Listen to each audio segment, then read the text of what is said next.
Hai guys, kembali lagi di Belajar Bahasa Korea bersama Ellie. Jangan lupa like dan subscribe-nya ya. Hai guys, kemarin kita udah belajar tentang partikel ero. Tapi untuk hari ini kita mau belajar tentang partikel ero. Mirip sih, tapi beda ya guys artinya. Nah, ero kata atau ro kata yang artinya pergi untuk, ero oda atau ro oda yang artinya datang untuk. Partikel apakah itu? Nah, untuk ero atau ro itu sebenarnya artinya adalah untuk. Nah, bisa menggunakan kata ataupun oda. Jadi partikel ini digunakan untuk menyatakan atau mengekspresikan tujuan seseorang pergi atau datang. Nah, biasanya dalam kalimat yang memiliki keterangan tempat, maka keterangan tempat itu selalu diikuti dengan partikel e yang berarti ke, bukan eso ya, tapi e. Nah, biasanya partikel ero ini diletakkan atau mengikuti kata kerja selain kata kerja kata dan oda. Oke, untuk cara penggunaannya, untuk kata kerja yang berakhiran vokal maka ditambahkan dengan partikel ro, bisa ro gada atau ro oda. Dan untuk kata kerja yang berakhiran konsonan maka ditambahkan dengan partikel ero, ero gada ataupun ero oda.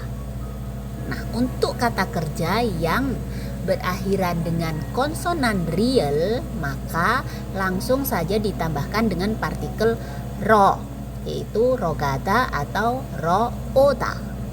Langsung ke contohnya ya.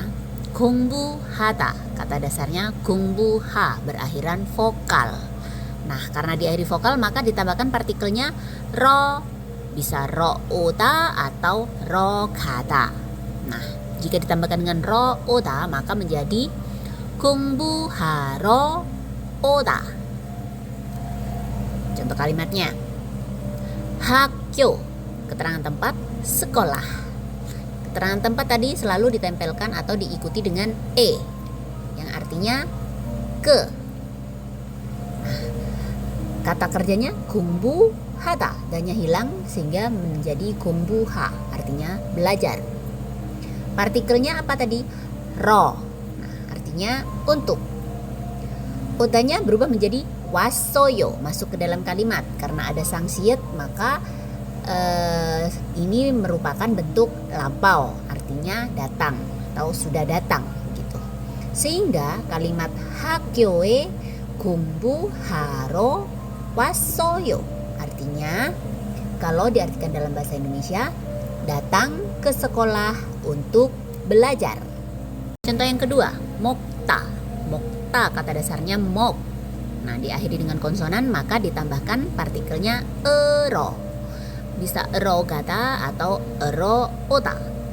Nah, jika ditambahkan dengan ero gada maka menjadi mogero gada. Contoh kalimatnya, 식당 artinya rumah makan. Keterangan tempat diikuti dengan partikel e.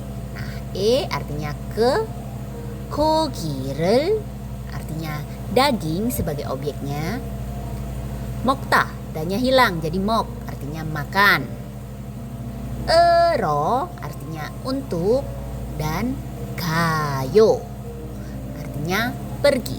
Sehingga 식당에 고기를 먹으러 가요 artinya, bila diartikan dalam bahasa Indonesia, menjadi pergi untuk makan daging ke rumah makan. Contoh yang terakhir, 놀다, kata dasarnya nol, diakhiri dengan konsonan real.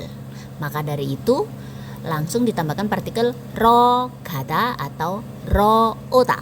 Nah, apabila ditambahkan dengan partikel ro gada maka menjadi nullo gada. Nah, contoh kalimatnya, 할머니 artinya nenek. Ei di sini karena ditaruh di belakang maka dibacanya e. artinya milik. Ini adalah partikel kepemilikan, sehingga dibacanya 할머니의. 댁 di sini artinya rumah. 댁 ini bentuk honorofik dari 집. Rumah keterangan tempat, maka ditambahkan dengan partikel e yang artinya ke. 놀다, danya hilang menjadi nol, artinya main. ro artinya untuk, dan 가요 artinya pergi. Sehingga kalimat 할머니의 댁에 놀러 가요 bisa diartikan dalam bahasa Indonesia menjadi pergi untuk bermain ke rumah milik nenek. Oke, kesimpulannya yaitu dalam satu kalimat ini biasanya memiliki dua kata kerja.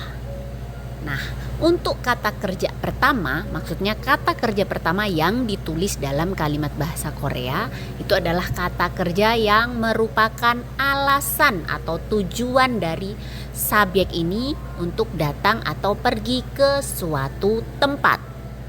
Nah, kalimat ini juga tidak harus memiliki keterangan tempat. Jadi meskipun tidak disebutkan keterangan tempatnya bisa gitu. Yang penting ada dua kata kerjanya, oke? Nah, dari kesimpulan ini mungkin teman-teman sudah mengerti atau belum? Langsung kita tes menggunakan latihan ya, oke? Untuk yang pertama, 책을 빌리다. Kata dasarnya harus ditambahkan dengan partikel apa? titik 왔어요.